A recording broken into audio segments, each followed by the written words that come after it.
Thank you for your time. My name is Ian Moti, and I am the corresponding author for this poster entitled Development and Design of an Assessment Tool to Improve Diversity, Equity, and Inclusion in Graduate Medical Education. Rigorous approaches to improve diversity, equity, and inclusion, or DEI, have emerged in the United States over the past decade, specifically in workplaces and areas of higher-level education. These efforts have started with medical schools attempting to recruit a more diverse group of students and continue down the pipeline with the Accreditation Council for Graduate Medical Education, or ACGME, and individual residency programs across the nation allocating resources to improve diversity and promote equity and inclusion of all residents. Although the ACGME now require residency programs to address DEI through their released common program requirements, there are no accompanied methods to measure this. Recognizing this, the University of Massachusetts Medical School, in collaboration with the Association of American Medical Colleges, or AAMC, formulated a validated diversity engagement survey as a tool to assess baseline strengths and areas for improvement related to inclusion and diversity.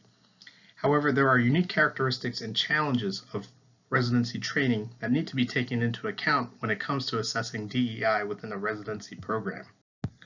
Due to the unique nature of each individual residency training program, our project sought to create an instrument in the form of a residency-specific survey to characterize perspectives held by trainees at an internal medicine residency program across 3 training levels, PGY1, PGY2, and PGY3, as well as core clinical staff regarding diversity, equity, and inclusion implementation in their clinical learning environment to both assess our program's strengths and weaknesses with the ultimate goal of determining items of implementation.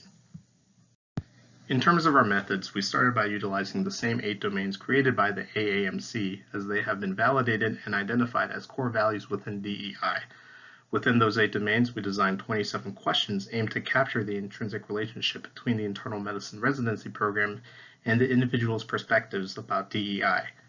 The first 25 questions were scored on a 7-point Likert scale, with 7 being strongly agree and 1 being strongly disagree. Items that respondents were unable to evaluate, neither agree nor disagree, were scored as 4.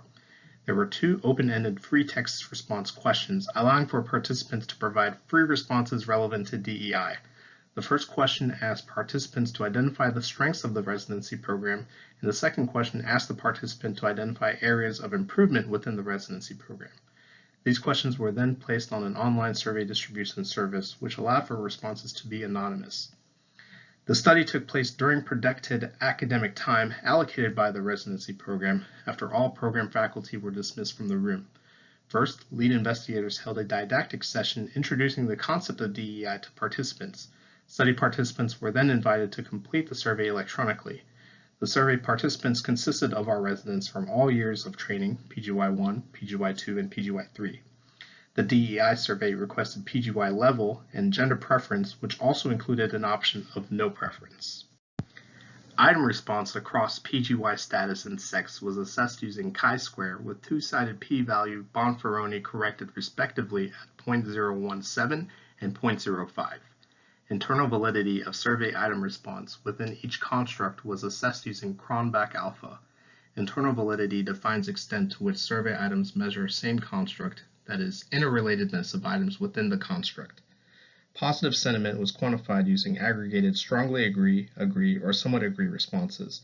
The free text responses underwent parsing and filtering. Looking at our results, among the 38 residents at our program, 32 or 84% completed the survey, distributed across PGY status as shown. 1 resident did not indicate PGY status or gender preference.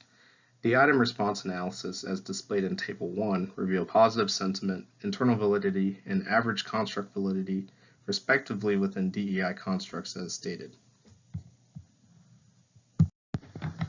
Equitable rewards and recognition construct included a single question with favorable sentiment of 78%. Text mentions corroborated item responses regarding favorable diversity with some gaps in equity and inclusion. The free text response questions were compiled in Figure 1 as a word salad, which reflect themes of those responses as they pertain to DEI. To conclude, approaches to improve DEI within residency training is not a one-size-fits-all and should be tailored to characterize context-specific sentiments from a program's residents. The use of specifically tailored tools, such as the survey, could better determine approaches to operationalize the results of those assessments. And lastly, continuous individualized assessment of a residency program's DEI core competencies could further be used as a tool to formulate an actionable approach towards ensuring each component of DEI is embedded within a program's curriculum.